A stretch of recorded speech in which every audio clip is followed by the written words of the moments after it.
And we do have some hardware for voxels, especially for simulations in particular. Like if you're doing liquid simulations, there's still some voxel optimizations that some GPUs can handle, because they do have some library still in there and things that you can use, functions that you can use that are voxel friendly. But anyways, all this to say, RTX is a thing now only because we're starting to have hardware that is optimized and specialized to calculate drawing lots of little lines, and to figure out what raycasting is this weird thing where you're just drawing a line out and you're just seeing what it hits and how much distance it was and what was the angle at which it hit on the object. And then you have bounce light, whereas like you keep doing the light bounce for each ray, and you keep just sending out millions of these little lines until you figure out what's going on. Actually, something really cool we're going to do real quick. Like I have Lumen activated, and that's like, for me, that's very exciting. Lumen, this is Unreal 5, so I have Lumen. For those of you that aren't, oh, Staxel, I didn't know about that. So there's someone out there that's actually using voxel tech. That's great if they're doing that, because it was a technology that was, I liked voxels a lot, especially when you're playing like there was a game called Delta Force. It was a sniper game where you could be kilometers away and still have the accuracy to be able to shoot something. It was really pretty impressive, and it was all voxels for a lot of the terrain, and they still did triangles for the characters walking around, but your terrain was all voxel, and it was marvelous even in that day. Okay, I'll take a look at that. Yeah, 3D.Hero also has might have something, but there's also this thing that I've seen that's kind of like fake voxels, where they just have pre-computed like explosions of little tiny cubes. So it depends. But if you really want actual voxels, it's all crazy. Real Zellion, welcome to the chat and to the video. So Relax Alien is now following. One of the things that I found interesting from Unreal 5 in particular, I know everybody loves their nanite, and having megapixels, or like these mega assets with like billions of triangles. It's all exciting, but I actually got really excited over Lumen. Lumen is pretty impressive. So I'm going to show you what I mean. So I'm just going to duplicate this thing and just close the lid on it, just because we want something to snap. All right, so if I go back in here, so Lumen is pretty amazing. It's actually doing what we were talking about, bouncing light. So there's this thing called final gathering. Final gathering is a technique of basically global illumination, which like back in the day, it used to take forever to render stuff. I remember we used to set renders and then just walk away, and here we're actually seeing it in real time. It's mind-boggling. This is the thing that I was the most excited about with Unreal. Like Nanite was cool and all, but Lumen, oh my god, this is real time. And you're gonna see it with if I add some lights or something. Like here, watch this. Okay, let me. Like normally you have to add a light for Lumen. For light to be included, but here even materials that are self-illuminating will become like lights. Every pixel is practically a light if you want to. That's mind-blowing. It does it in real time. So what I'm going to do is I'm just going to grab this guy, which is our blueprint, and I'm going to right-click it and then go browse to asset. And I'm going to see what we have for a mesh. Here, it's off screen. I'm going to go to see what we have as a mesh in the viewport. So we have this guy, and now I'm going to go find the asset that it's pointing to, which is over here. It's tough to be on one window. I was struggling last week with this. Ambient occlusion. Lumen is kind of like a very advanced form of ambient occlusion. It's not doing a screen space ambient occlusion. So we call it SSAO usually, screen space, which is kind of like a fake ambient occlusion. it's basically doing when you're using something called deferred rendering, and I don't want to get into too much stuff that goes over like we just forget about we forget about it because it's like a whole lot of like terms that we got thrown at we were given that we maybe not familiar with yet. So when you're dealing with screen space ambient occlusion, it uses the multiple passes because it's a deferred render the way most engines are these days. For the most part, we use deferred. Deferred just means we render a few things, and based on those things that we rendered, we can calculate stuff and put the image together based on those things that we pre-rendered. Whereas before, we used to have something called forward rendering, which would just kind of go, there's a triangle here, I draw the triangle. And then, oh, it was in front of me or behind the other triangle, and then just try to sort it. It's the best way I can explain it. But anyways, point is, so with deferred rendering, you have a lot of information per image that's rendered, and based on that, you can actually fake stuff, basically. So screen space ambient occlusion would look at your distance. Like one of the things in the buffer is distance. Another thing is the normal, like the angle in which your surface is pointing. So using those things, you can kind of guess if it's in a dark little corner or if it's going to be something that's flat, which is going to be fully illuminated because it's being hit by light. And that's how you can fake global illumination, or rather ambient occlusion. Lumen is different. Lumen is actually bouncing stuff around, and that's crazy. It's real time. We used to do it, just took forever to do this, and we had all kinds of techniques to smooth out all the samples that it would do. It was just mind blowing that we have an engine now that can do this in real time. So we're gonna have some fun here. Let's see. Is it this one? We have our character here. Oh, good. The chest plate, the little thing in his chest is all by itself. Perfect. So I'm going to double click on this little material that has on his. It's weird that they have a specific thing just for the logo. We're going to make this logo glow. So let's see here. The parent material is this thing. All right, so that little logo is just this. Okay, and it's going to the material here. This is the material attributes. So it's a simplified thing. Okay, so what I'm going to do is we're not going to care much about the normals. So what I'm going to do is I'm going to create a new thing that's just a little bit shiny. So if I go into here and I'll try to use the structure that they had. Unfortunately, I can't just access the illumination that easily. So I'm just going to call it chest glow underscore matte for material. Okay, so they have a naming convention already, which is you do it as a prefix. Okay, so I'm just going to follow the convention here. So material underscore chest glow. And it's good to stick to whatever convention is currently there. There's nothing worse than seeing conventions that kind of ping pong when you're looking inside a place, like looking at assets, because it gets weird when you want to look for stuff later. So for the base color, actually I could probably just do this. Just give it a color like yellow. Actually, let's have some fun. Let's make it.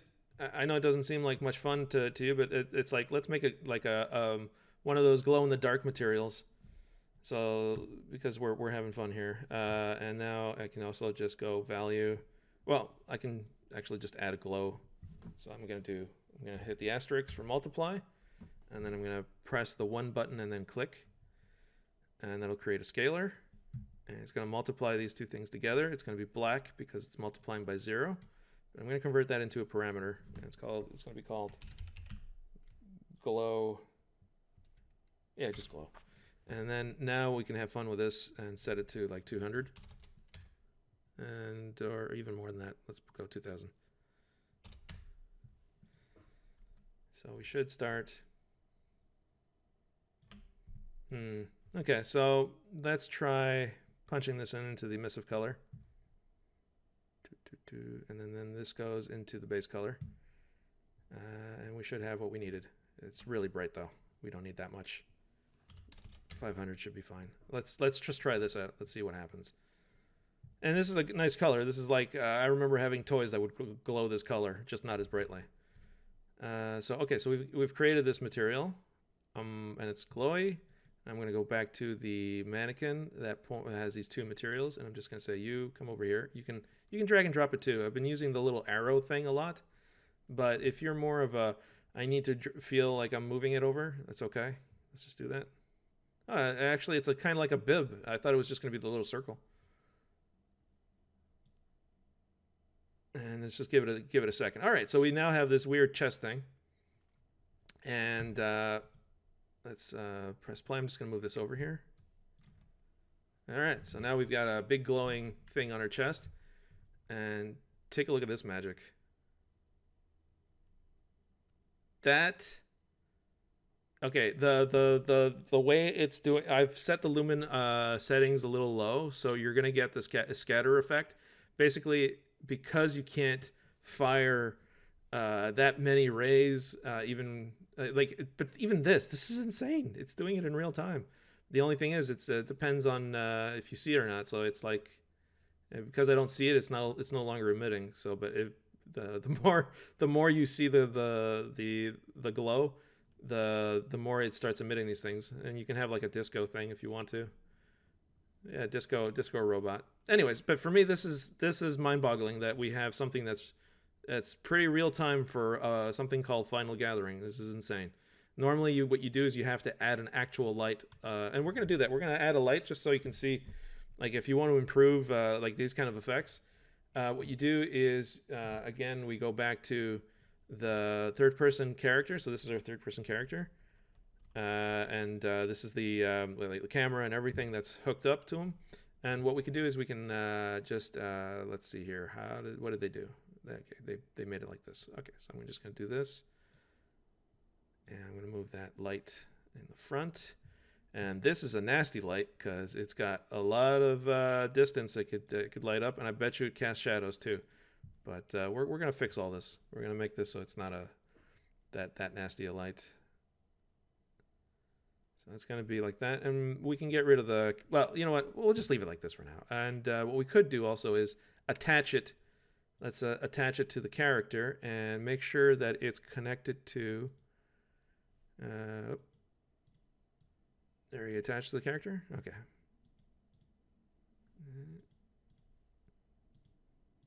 Parent socket. Here we go. Sorry. For some reason, it wasn't reacting the way I was expecting.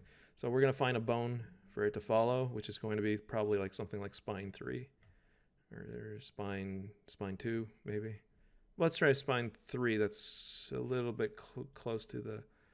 All right, so it's doing an offset. I'm setting it to 0. So it is now child of the bone that is in the chest. So that's why I'm setting the values to 0 so that it's exactly on the bone. It snaps whenever you have a hierarchy. An object that is child of any object, its position, like its location and rotation, will always be relative to its parent. So if you were to put everything to 0, it's going to basically be attached. It's going to be on top of the parent's position and location. Yeah, so Lumen is a Unreal only thing. It was part of the Unreal 5 reveal, and it's pretty impressive. Like, for me, the nanite stuff, to be able to do billions of triangles, it was insane. Like, the number count was just off the chart. I've never seen anything like it. Like, to have that many triangles, and then still have lighting that makes sense with that, it's just mind-blowing. Seriously, before Unreal 5 came out, Unreal was still already pretty good, and Unity was doing amazing things. But ever since Unreal 5 came out, I'm sorry, but this is pretty cool. Like Lumen and nanite and all these other things, it's insane. And that's not the only improvements in the engine. So it's pretty incredible. So I'm just going to move this out of the way. And here we have our little preview and everything. So now we have our actual light that's actually attached to us. Plus we have Lumen going. So it's gonna do some bouncy lights as well. And it's going to, I don't know about you, but that's a look already that's very difficult to achieve without these things. It's pretty nice. Like look at those shadows in the corner there. That's really nice. And I don't even know if I have screen space ambient occlusion on. But anyways, so yeah, so now we're having fun here with this character. And I'm going to be replacing this character anyways later. But anyways, we're just experimenting, and we still have to bake our lights. And maybe I'll turn off the shadows. You don't really need to cast shadows all the time. But yeah, we this in itself really hard to do without Lumen and the stuff that they have. It's pretty impressive. I wouldn't run this on a Switch though. You have to have alternatives. Like I have to check to see if this stuff how much of this can be baked, because it's kind of it's viewpoint dependent by the looks of it. So that's hard. You can't really bake that kind of stuff. So I have to see how much of this, like look at that, the top part there, it's a bit green. Like look on the ceiling, the light is bouncing off the walls and it's making its way onto the ceiling. Anyhow, the things we don't have these days. So let's get back to lowering this thing so it doesn't become the light show. And maybe we can lower the, oh sorry, you can't see that. I'm just gonna lower the glow a little bit. Yeah, something like that. Maybe even more. Okay, that's good enough. No, cancel. Save. There. And we're gonna save this. Why not? Start test scene anyways. Yes. Oh, by the way, I finally set up Perforce, so now I can check files out for source control. This is a very important thing. I mentioned it last week. I talked about it for a little bit too long, I know, but I'm just going to go over it real quick here. The place where they put it, because I couldn't find it, they changed it. It used to be a box up here. Well, it's down here now. It says source control. And you click on it, and you say change source control settings. Now, like I could do a whole talk about source control stuff because yeah, source control is really key to making sure you have version control, basically. And without version control, you can get into a lot of trouble.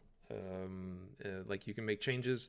You need to be able to make changes, and then if things go wrong, you should be able to revert back to previous changes and still keep those changes somewhere locked in a little box somewhere. So you can go, okay, I don't know what happened, but I'm going to keep my changes over there, but it broke everything. And now I can come back and fix it. Okay. So basically, another day I'm going to go over how you can set those up with maybe a free one like Git, or maybe at some point I might actually talk about Perforce and stuff like that. It's basically a way of having all of your source material versioned, and this is key. This is very important. You want to have control over your files. You don't want to have any accidents that you can't figure out why everything is broken, and you don't want to have that scenario where something happened and you can't explain it. Those are scary moments, and that's why source control is absolutely key. And those things happen, believe me. Sometimes one simple thing like you accidentally dragged and dropped a file in the wrong place by accident, and the source control usually catches that because it sees the difference between what you had before and what you have now, and it says, hey, this is different. You want to submit this change? And it's like, if you didn't have it active, that could have happened, and you're in a lot of trouble now because good luck finding it. All right, so just going back, we are going to build the lights and read the message. Would you say it might be okay to port an actual project in UE5 at this point? Yeah, so here's the nice thing. Like, seriously, the guys from Epic are pretty smart guys. Like, what they did is they made it, the licensing isn't the same until it actually goes live. Well, from what I understand, it's still the same in the sense that you still have to make a certain amount of money for it to kick in. It might not be the same numbers, but I think they're still following that model, if I'm not mistaken. So yeah, anyways, Unreal 5 is really, the reason why I've been using it is because it kind of does both the things that you want. It has all the new fancy stuff, and it's up to you to decide if you want to put it in there or not. But you can still use all the old stuff. It's still compatible with the old stuff. I took Spaceboat, and I just opened it up with Unreal 5, and it worked. And there was a couple things that were broken, like some lighting and some things. And then I was like, what happens if I turn off the lights and on the Jelly Shore? All of my materials from the neon lights were actually illuminating the world, and it actually looked like a nighttime scene.